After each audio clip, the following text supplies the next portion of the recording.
get started. Before we start presentation, give you kind of rundown how these generally go, or at least how this one will go. They vary, right? Leo will go through his presentation. Professor Asuero and myself will then go through a few rounds of questions and kind of just conversation starters, and then we'll open it up for you all to engage with Leo and the presentation. That's the general format, and without further ado, the floor is yours. All right, thank you everybody for being here today. It really means a lot to me. This has been a project that is not only really important to me, but it's really important to my family and my community. So I'm just gonna go ahead and get started, knowing that a couple people might trickle in, but we're all here right now. So the title of my project is Finding Safe Haven, Church-Centered Communities and Cultural Persistence Among Central American Migrants in Los Angeles. And this is for my senior research project requirement. And quick shout out to my professor and my advisor, Professor Thesis. Let's get into it. So really quickly, I wanted to start off with a song. It's called Amor Sin Papeles by Lilo González. Si me deportan, te aseguro, yo te llevo en el alma de mi guitarra, te aseguro yo te quiero, como quiero a mi guitarra. Por eso quiero cantar, por eso quiero reír, por eso quiero llorar. Soy ilegal. And I wanted to share this with you guys because Lilo González was somebody very inspirational to me, and we got to meet him in the sophomore year of my career here at Swarthmore. Through Enlace, he was doing a series of documentaries basically talking about the community of Salvadoran migrants in Washington, D.C., and all the organizing, the riots, the protests, the manifestaciones that he was involved in curating. And it was a big inspiration and kind of springboarded me into this topic and inspired me to pursue this thesis. Why does my community matter to me? What goes on there? And just general investigation of such. Really quickly, just wanting to go through the table of contents before I get into my main chapters. I'm going to be talking about obviously what's here on the screen, so my positionality, looking at the numbers, why there's a precedent for this investigation, diving a little bit into my literary framework, then looking at the historical background of Central American migrants in certain spaces, then talking quickly about my methodology, and then quickly findings and questions, just to kind of guide our search here. So yeah, introduction, framing Central American migrant communities in the United States. Quickly, I wanted to touch on my positionality here. I'm the son of two Guatemalan migrants who came to the United States fleeing violence in Guatemala in the year 1989. Growing up as a son of two migrants, I got to understand how folks congregated in the church, as both of my parents are very religious. And then when I left home and I came to Swarthmore, I started noticing that I longed for this space, and I grew more of an appreciation that I maybe didn't really understand when I was younger. And this was a large part of the motivation to why I decided to conduct this project. And quickly, in the corner, this is a picture of my parents and the church that I grew up in. So I wanted to talk about the numbers. Central American migrants don't often get put in the limelight or in the spotlight when it comes to migrant stories, ethnographies, and other media. But in recent decades, Central American populations have grown considerably, especially when considering the relative decline in Mexican American arrivals in the United States. Right now, Salvadoran Americans are the third most populous group of Hispanic people in the United States, trailing only Mexican Americans and Puerto Rican Americans. And this is as of 2021. And I wanted to draw our attention to this fact sheet published by Pew Research Center in 2021 that basically shows in this graph, as you can see in the yellow parts, how the number of migrants from the Northern Triangle, which is comprised of the countries of El Salvador, Guatemala, and Honduras, are rising, while the number of Mexican migrants is decreasing. So there's a precedent to talk about this. Continuing with this numbers game, as I kind of dubbed it, I wanted to talk about the contemporary otherization of Central American migrants. This is a bipartisan issue, so it's not just Democrats or Republicans. During Trump's tenure as president, he suspended TPS for over 200,000 Salvadoran migrants, which was extremely devastating for so many families as it took away their protected status, or in other words, their ability to stay in the United States and be with their families. Also, President Biden, though he had voiced opposition to these deportation tactics and this otherization of migrants, has deported more people in the span of 8 months from May 2023 to the start of the new year than Trump's averages, which is around 500,000. Furthermore, Biden has continued to use the term illegal to describe undocumented migrants, which contributes to this alienation that we'll be talking about in this presentation. So just wanting to look at some of the literary works that inspired my thesis and my research. Harold Botter discusses the idea, the concept of illegality. And it's heavily debated amongst like academics and different legal lawyers and thinkers, but what I took away from his literature is basically talking about how this terminology of illegal or alien is extremely harmful to migrants and how it plays into different spheres of life into otherizing these people. And this plays into my research because I'll be talking about how hostile it feels as a migrant to come to the United States, and that's something very important. Cecilia Menjivar was also a very big influence on my research, as she was describing the idea of liminal legality, being stuck between being illegal and legal. What does this mean for different communities, specifically for Central American migrants who are forced into this complex push and pull between home and the United States? Menjivar was actually one of the first literary sources that I found discussing the role of the church specifically as a support network for Central American migrants. So that's very informative for me. And then lastly, Kaj and Eklund, they discussed, and this is something that we'll be like pushing and pulling on throughout the duration of this presentation, they discussed the role of the church as either a vehicle or as a buffer to assimilation. What do migrants, especially in this case Central American migrants, use their church as? How do they see it? Quickly, historical background about sanctuary. The sanctuary movement was very important to my research. It's something that I started looking at a couple years ago in my methods course with Professor Ganon. And it's basically during the 1980s, after the various Central American conflicts that killed hundreds of thousands and forced other hundreds of thousands to migrate away from their homes, was a combined front between religious institutions and social activists to seek to provide refuge for migrants from these countries, and essentially house them in churches, giving them sanctuary from deportation and familial separation. I also wanted to talk about the institution that is Temporary Protected Status, or TPS, which was essentially the result of the sanctuary movement, where like these activists strong-armed the government into granting permissions for these migrants to stay in the United States. And this was a really big thing. I do have an asterisk because in 1990 it was implemented, but not for all migrants. The different countries started becoming implemented at different times.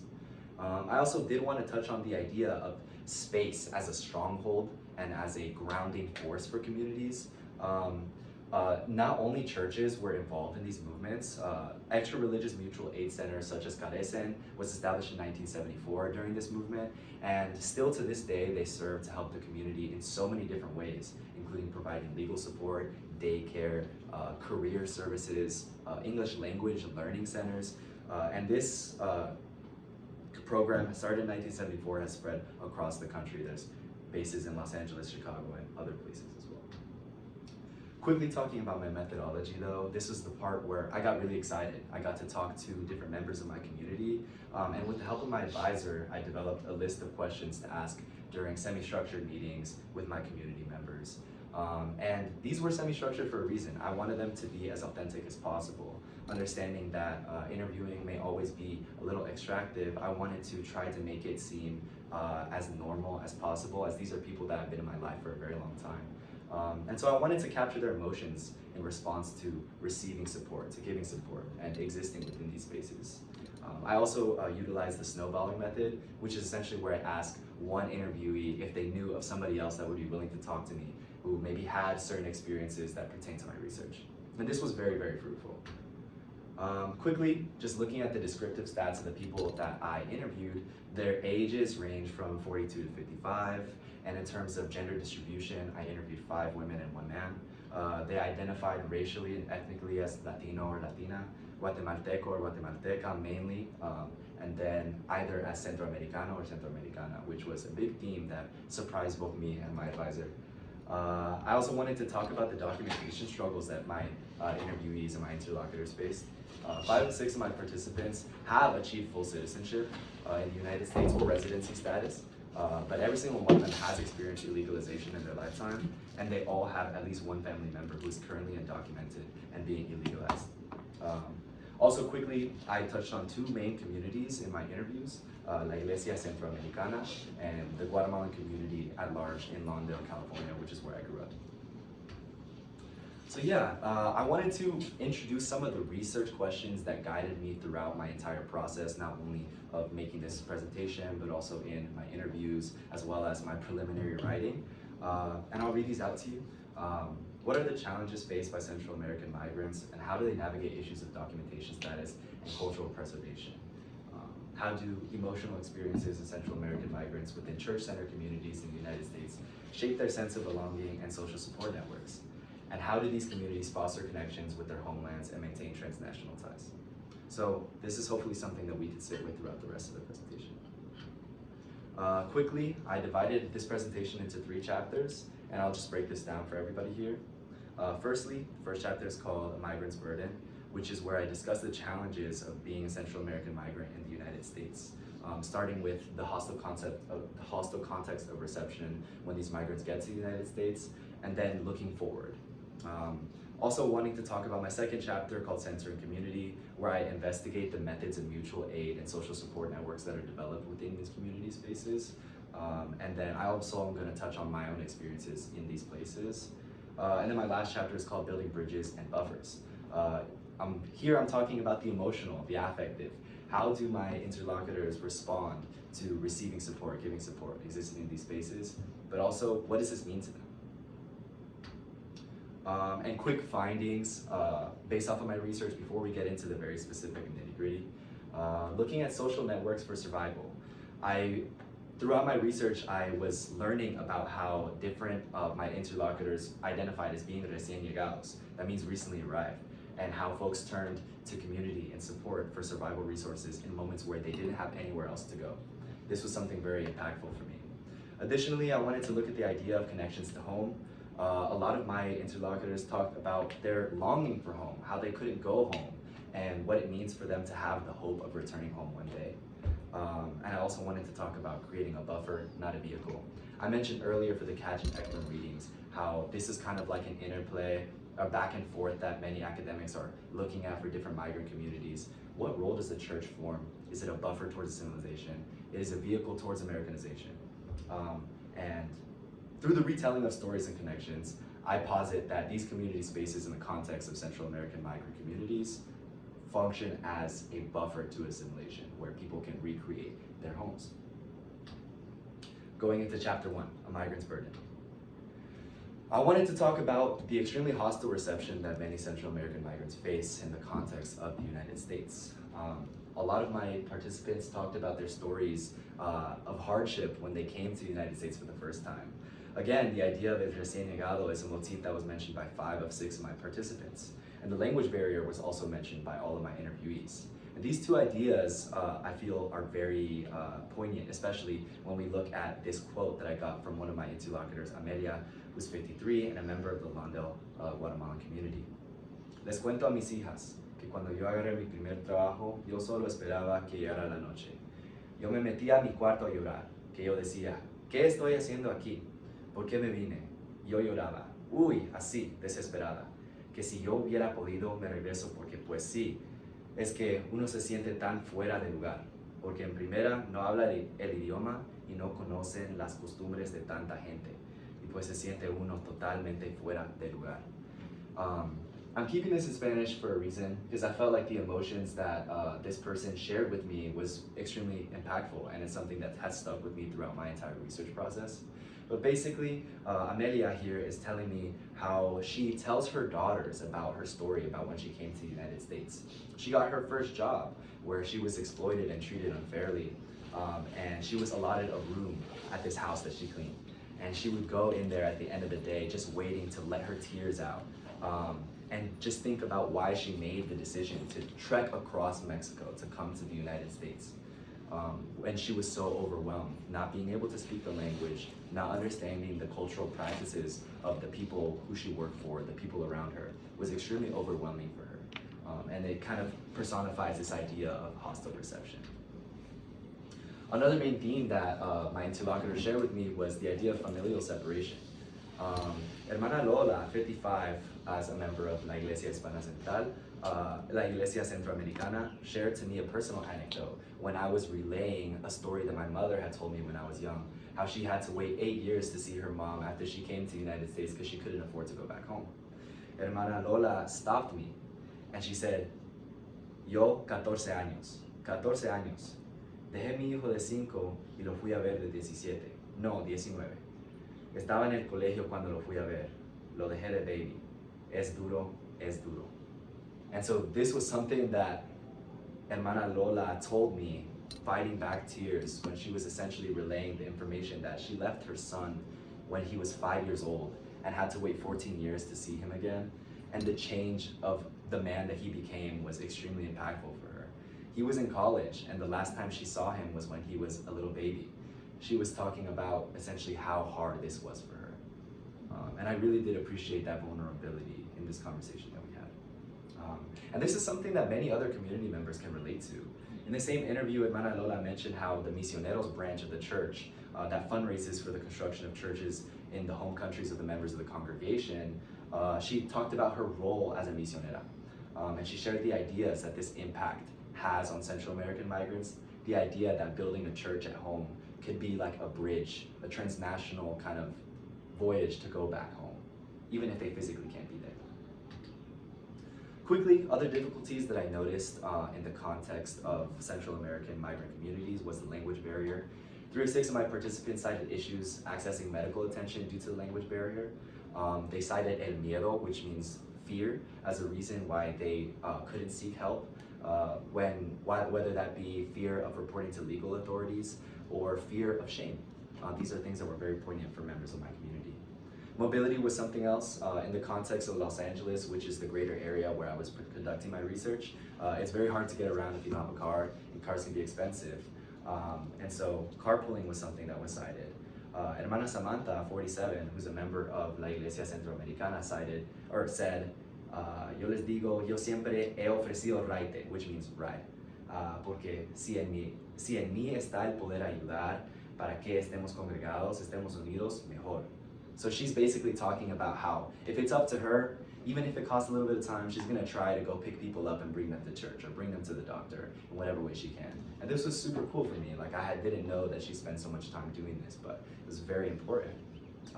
I also talked with my father in one of my interviews, and he mentioned how he goes and picks up different members of the Grupo de Alabanza, which is the singing group or the people who play the piano for church every Thursday and Sunday. Quickly, I wanted to go into chapter 2, which is talking about the functions of centering community. So what are the functions of community? I was lucky enough to be exposed to 3 main branches of these communities throughout my research.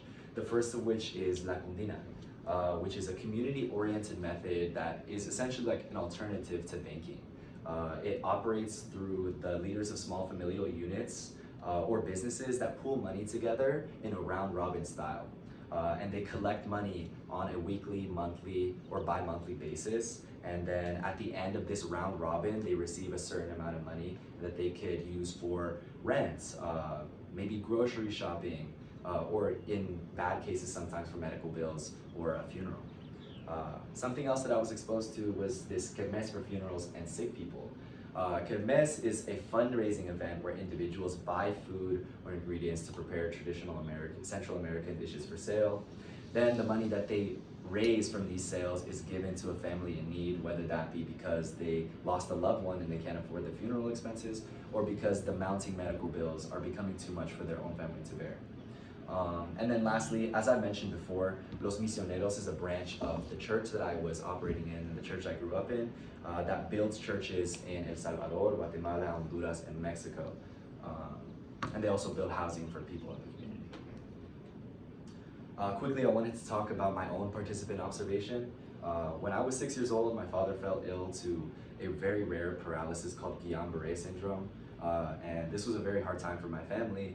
He was the main breadwinner, and during that time, my mother wasn't able to afford all the medical bills, and my father was literally paralyzed from the neck down. And this was a very, very trying time where the community, not only where I grew up in Lawndale, but also within the church, banded together to help my family at a time where we couldn't have done it alone. They also organized a kermes for my uncles in the year 2020 when 2 of my uncles passed away. They organized to raise money by selling Guatemalan food at the church. This is a picture of such, and you can see my mom is there serving food in the middle, and you can see the Guatemalan flag in the back because one of my uncles died in Guatemala. I also quickly wanted to touch on the gendered labor disparity. During all of these essential functions of the community, it's very clear that women are the organizers here, whether it be cundinas, kermeses, or carrying the brunt of planning efforts as a whole. It largely falls on the shoulders of women. And also when it comes to being vulnerable, asking for help, reaching out to the community, it typically is the job of the woman of the family to reach out. And that's a really hard thing to do, especially for migrants. But that is something that is very appreciated, but understanding that there's kind of a disparity here. I also wanted to touch on the idea of Facebook organizing, which was something that Amelia, 53, relayed to me. When she was talking about her organizing efforts for kermeses and cundinas, she talks about how Facebook is a very useful tool for greater outreach that she maybe couldn't achieve by individually texting people, calling them, or seeing them on a day-to-day basis. She relates to me, no alcanzaríamos a abarcar todo, si porque así como es Facebook, alguien postea uno de una kermés y lo comparten con alguien más y con alguien más. Entonces hay grupo, se vuelve más grande y la gente que se informa ya es mucho más que uno no hubiera podido contactar con un mensaje. So basically just talking about this expanse that she's able to reach within the community that would otherwise be impossible on a one-on-one basis. And this plays very well into the strengthening of a community, which is from an unlikely place, which is Facebook. I also wanted to introduce chapter 3, building bridges and buffers. One thing that I really wanted to touch on that was very impactful for me as a non-religious person who's been growing up in the church since I was young was this idea of spiritual connections to the community. Different members of the community talked about how they felt very spiritual, very connected to God in different moments when they experienced the help from their community and also when they helped their community. Hermana Samantha, 47, Iglesia Centroamericana, relayed to me an experience that she went through when she was younger that she said almost killed her. She said it was a very trying time in her life, and she compared her situation to the situation of Moses in the book of Exodus, stating, como la historia de Moisés, así es la comunidad, que te sostiene cuando tú ya no aguantas. Tú desmayas, la comunidad te ayuda a sostener tus manos y tus pies a firmarse en la tierra para seguir adelante. So here she's literally bridging this gap. She's talking about how the church not only is like this space that helped her, but it helped her in a way that was very blatantly religious. She's comparing herself to Moses in this situation and the rest of the community as the people that are holding her arms up high and allowing her to plant her feet into the ground, which was something very impactful that came out in a very casual conversation. These feelings of emotions of support as religious are something that was widespread throughout my interviews. Gozo as a religious theme was mentioned by 5 of 6 of my interviewees, and they denote religious joy that comes about when they experience this help and this support within these social networks. Hermana Yolanda, 42, in La Iglesia Centroamericana also mentions how she thinks that, o creo que es importante el ayudar a nuestro prójimo de una u otra forma. And the idea of el prójimo is also something very explicitly religious that she mentions to me in a context that wasn't necessarily religious. So it comes out one way or another. The idea of emotional bridges to homeland was something that I learned about and that I was encouraged to look more into by my advisor. That was very important to me.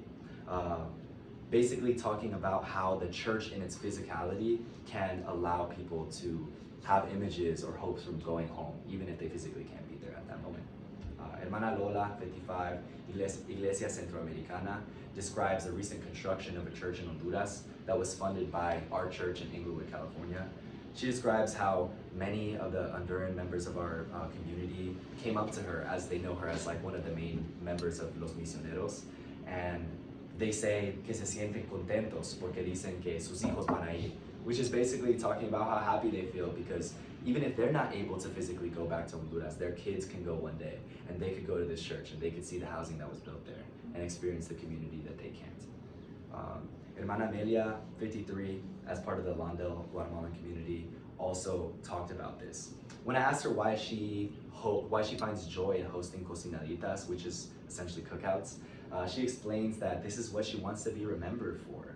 She describes how this transgenerational idea of passing on traditions to younger generations is very impactful to her. She even cited my younger cousin Lucas and how she wants him to understand what it's like, what it was like for her to celebrate Christmas at home in Guatemala, even though he hasn't experienced Christmas there himself. And I thought that was really beautiful and very personal to me because it's someone I'm related to. Importantly, I wanted to discuss the implications of all of these different aspects of research. One of the main things that I kind of scrounged up from all of these conversations was the idea of mending severed connections to homeland.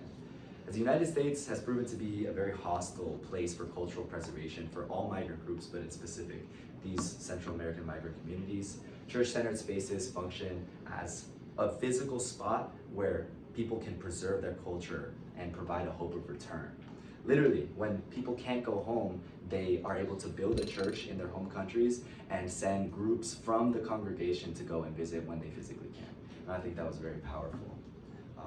I also wanted to touch on the idea of community as a microcosm for society. Obviously, as you guys saw in my descriptive stats, my participants and my interviewees were a little older, and these community spaces do in fact skew to benefit members of the community that are non-American since birth. And this to me was something very interesting. As a younger person within these communities, this opened up discussions about what the effects of these spaces are for younger people. Obviously, the needs are very different between people who are non-American since birth and have dealt with illegalization and otherization versus people who have their documentation status and understand what it means to be an American from day one. That's obviously very different, but the context of existing in these spaces is also something that is very interesting to discuss. I also quickly wanted to kind of put together this idea of the dual roles of the church. Something that I came up with was the idea that the church is not only a safe haven for Central American communities, but it serves as a very essential buffer against assimilation and Americanization. And so this last point is something that I really want to touch on, and it leads really well into my main takeaway, which is church-centered communities functioning as an essential tool for survival and safe haven for Central American migrants, while also serving to create a buffer against assimilation and a space to recreate their culture and memories from home.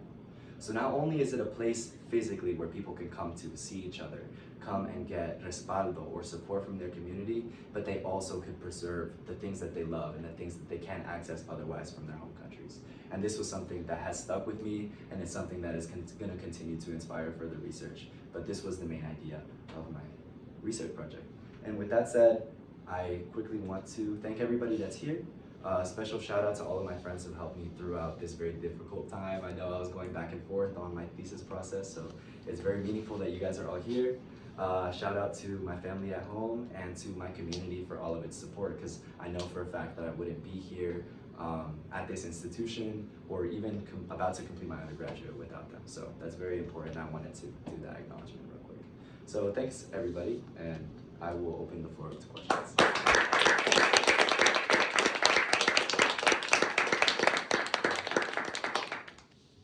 Wow, Leo, that was great. I'm really pleased how this project came together, and it's been a pleasure working with you closely on this. So we, Professor Suero and I are going to do a few questions and then open it up to the broader class, or broader audience rather. So I was really fascinated by this gender component, and I'm wondering if in spending time in this community, growing up in this community, or from your interviews, if it came up, I guess, is the division of organizing labor, or to what extent is that division of labor a function of like traditional gender roles that kind of already exist broadly in Latin America, or something else from society, right? Given people's, given mixed status families, given all these different factors. I wondered if you could speak a little bit to what else came up. What are the men doing, for example? Right. I'm curious if you could speak a little bit to that. Definitely, and I think the answer to that is something I've thought about, but it's also super interesting because the reason that this exists, or this division of labor across different genders exists, is because of two things. Like we talked about the microcosm of society, like within these communities, the ideas of traditional gender roles come from Central America, right? And like this idea that men are supposed to be working and they're supposed to be providing for the families, but the main influence has to do with the fact that the men don't usually have a lot of time to be in these spaces. Even at different church congregations, when you go to like El Servicio on Sunday, it's like 70% women in the congregation because the men have to be working. A lot of the times, since there's such a limited access to jobs to these communities, men have to pick up a larger brunt of the role. This is not to say that women don't actually work all the time as well, but their employment opportunities are less. And so a lot of the times, men in the family work 6-7 days a week, sometimes 10 to 12 hours, and therefore can't really contribute. Obviously, this is enforced further by traditional gender stereotypes and traditional gender roles within the family. But there's two influences that come into it. Not only the traditional roles that come from home, but also the kind of oppressive structures of employment and like the need to have a breadwinner within these familial structures. And so it seems like in some ways that the roles available, the employment opportunities available that are more likely to be occupied by men seem to be maybe away from the community, right? Like physically away. Would that be right? 100%. Okay. And since like a lot of these jobs are, I'll tell you straight up, they're construction, plumbing, security guard work is something very popular among members of the community. They typically operate on a non-40 hour schedule and sometimes go up to 60, 70, 80 hours a week. And so a lot of the times that does definitely physically uproot them from the community, like you say. Thanks for the question. First of all, that was an amazing presentation. Thank you. You're clearly a beloved community member yourself, having all your friends here.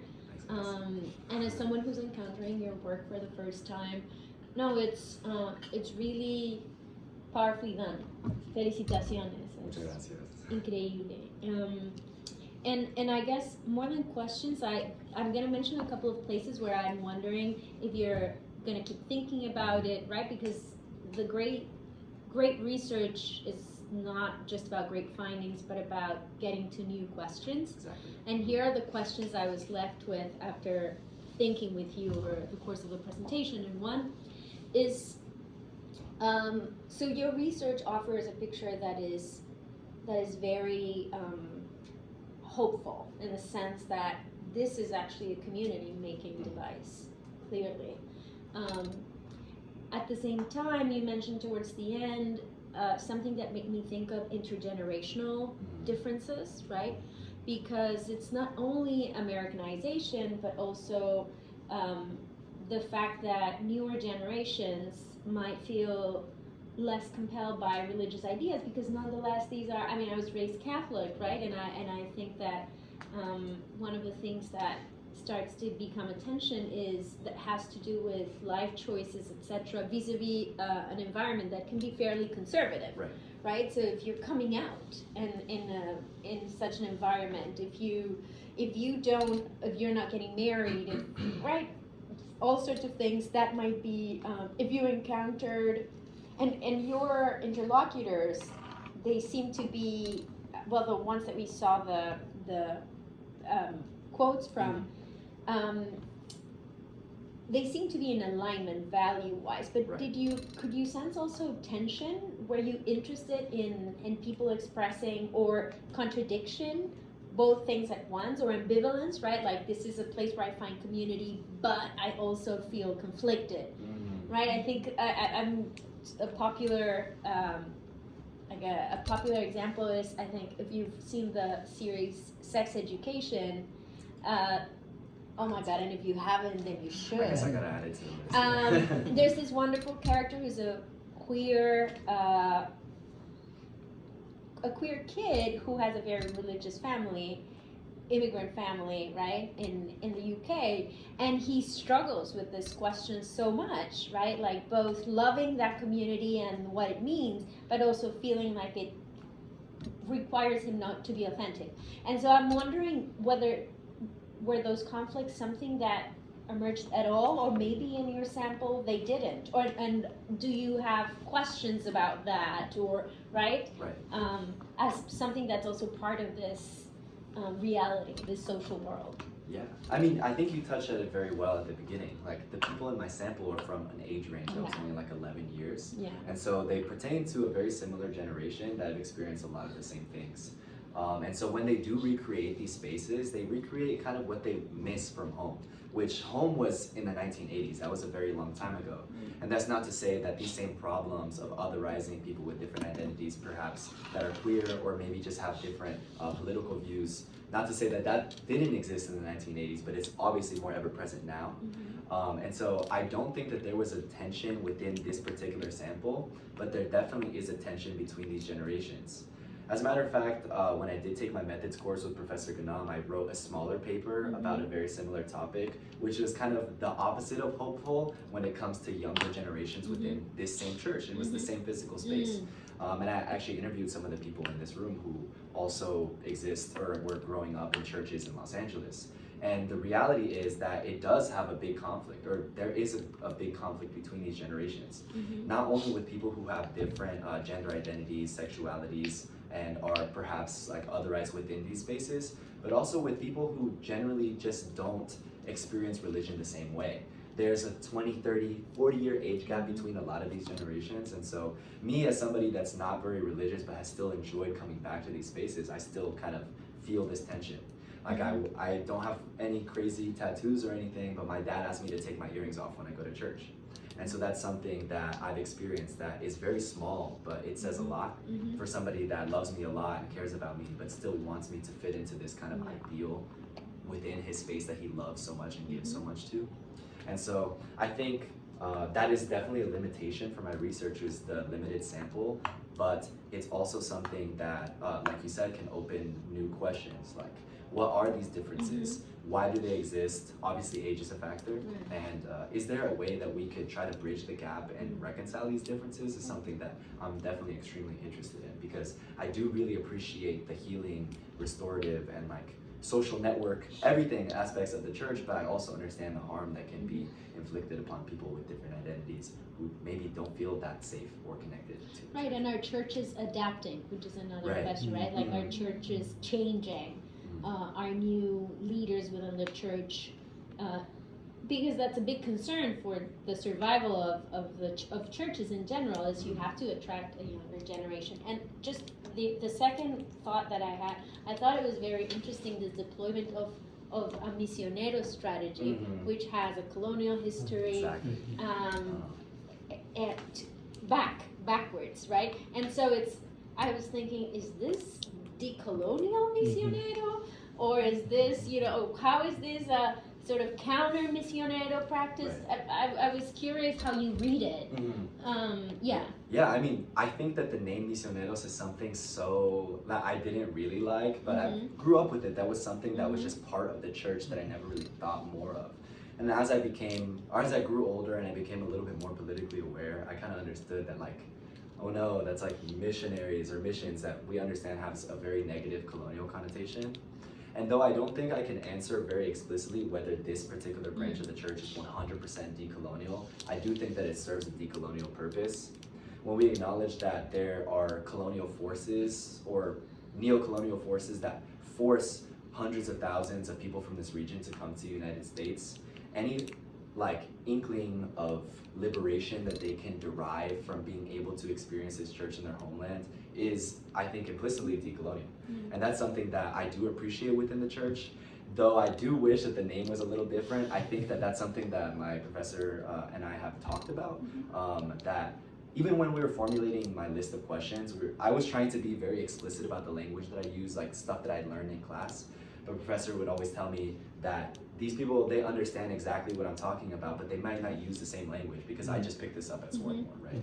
And so I think that this idea of like decolonial processes, the colonial context of misioneros is something that obviously they understand, but might not like raise a red flag immediately based off of one word that's the name, right? Great, thank you. I was very curious.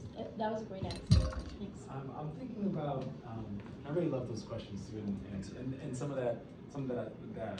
those questions I was thinking myself as well. But I'm really interested in this question of transnationality and right ideas, people, things, weapons, like all types of things travel, right?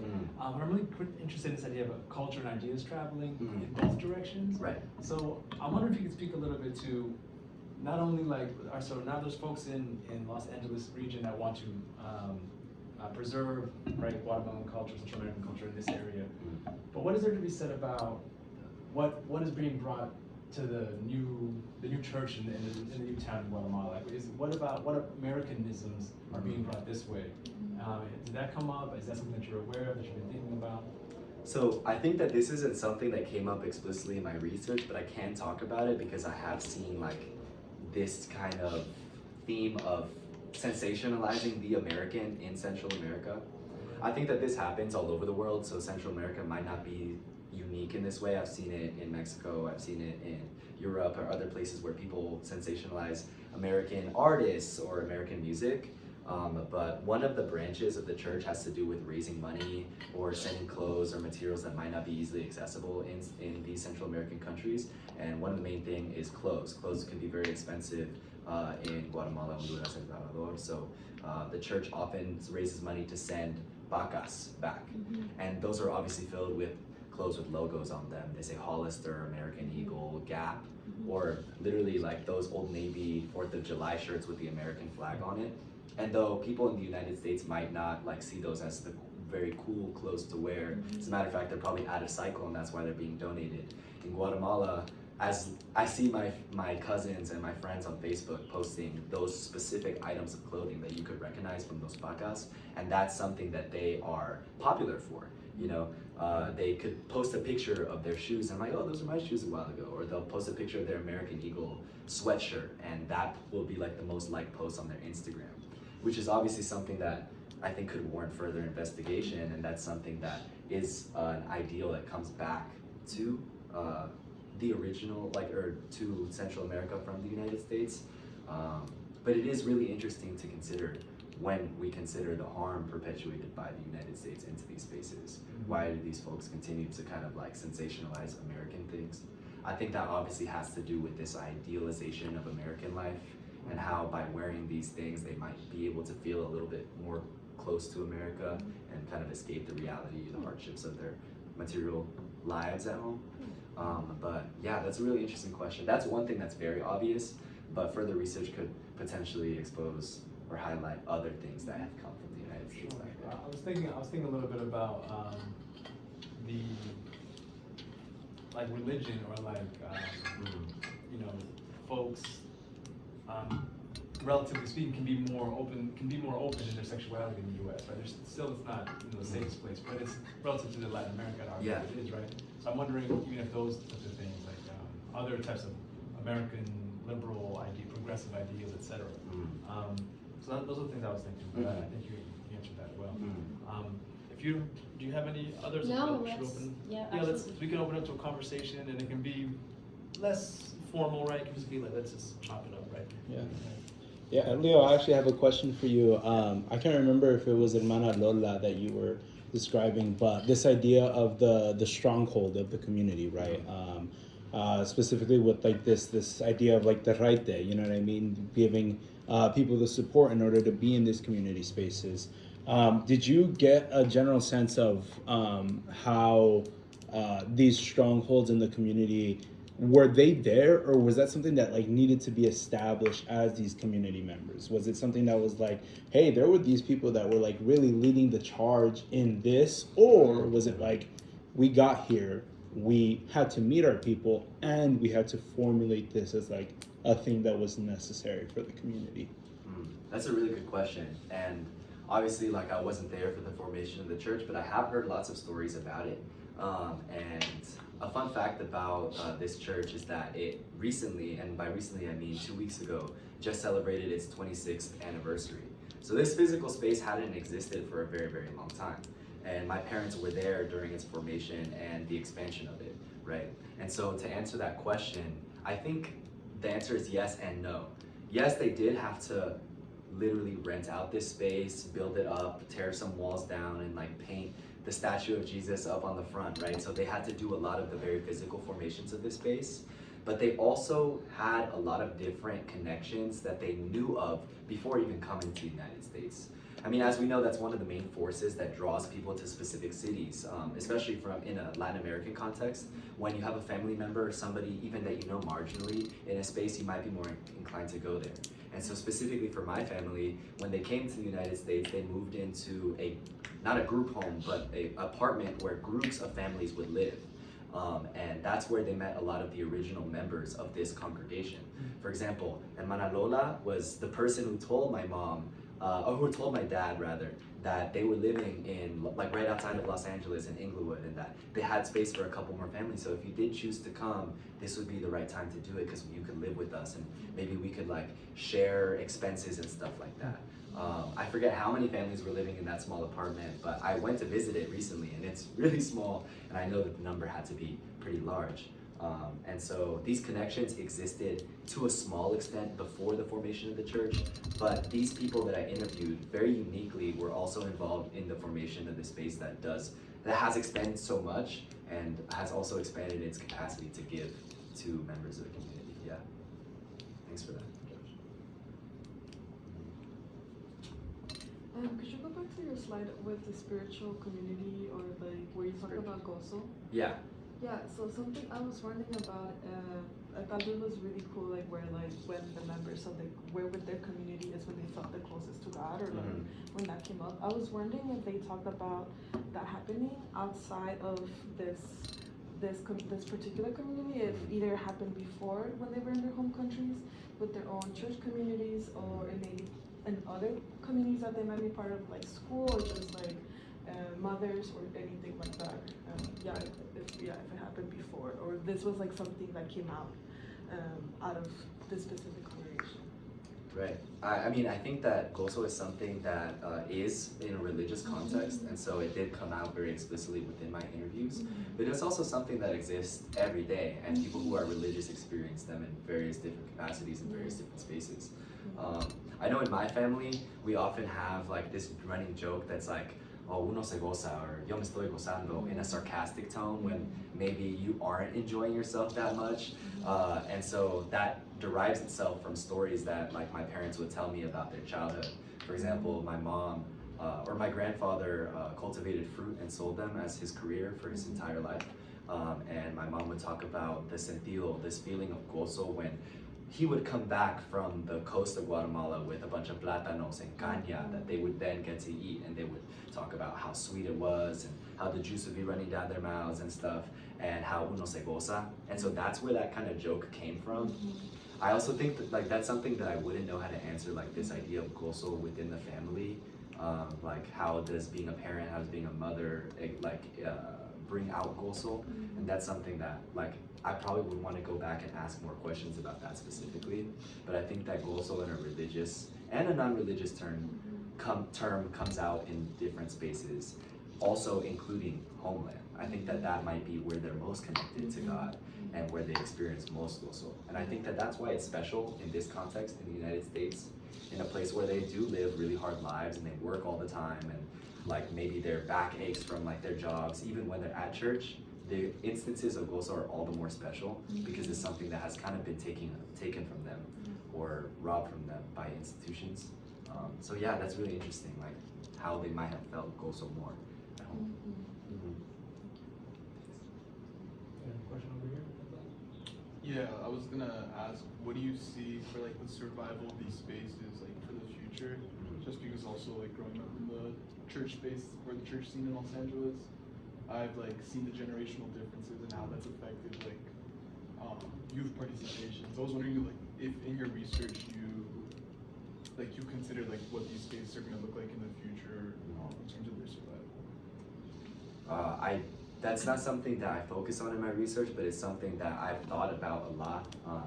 Because obviously you think about your upbringing. I was raised since I was very, very young in this church, and you know, growing up, that was a big part of my daily routine, praying before I went to bed, and then going to church multiple times a week. But then obviously now I'm not very connected to the church personally anymore. I'm trying to get back into it, but people my age are coming to the church less and less. And if you add on to that the idea that within these urban spaces, churches are becoming increasingly like less viable as like literal occupations of space. The church that I grew up in is literally right across the street from the SoFi Stadium, which is this giant NFL stadium in Los Angeles that has already taken over 90% of the buildings on the other side of the street, like whether that be liquor stores, laundromats, and turned them into boba shops or Snoop Dogg smoke lounge and stuff like that. So very commercial spaces. And now that the younger people aren't as present within the space, that means two threats to the survival of the church. One, maybe the congregation will just fizzle out. Like people are going to become less and less interested in religion as we see patterns in the United States going towards not being as religious. But also the elimination of churches potentially by capitalism, you know. They are actually building another sports stadium on that same street for the Clippers.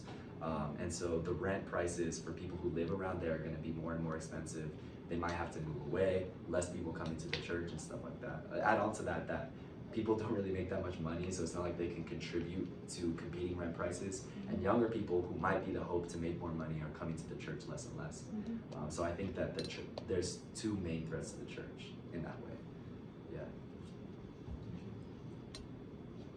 Do you think like the role of the church plays a more significant role in like the lives of these immigrants due to its like added significance as a support space for like new immigrants compared to back home, or is it kind of like roughly similar? That's a really interesting question because I have lots of family back home still, and they go to church more than my parents did even when they went the most, right? My father goes to church 6 times in a week, and my grandpa goes to church every single day and multiple times a day on Saturday and Sunday. And this has to do with the context of rural Guatemala, where this 78-year-old man gets on his bike and bikes to church because he doesn't really have a car, or he's not allowed to drive a car. They don't let him drive a car.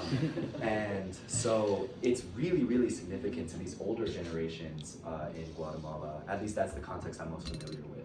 And my cousins that are roughly my age still go, like a lot, and they're more religious than me. And you would think that the added benefit of like this social network that like people really need in the United States would uplift the role of the this like church space, but I don't think that that's necessarily the case.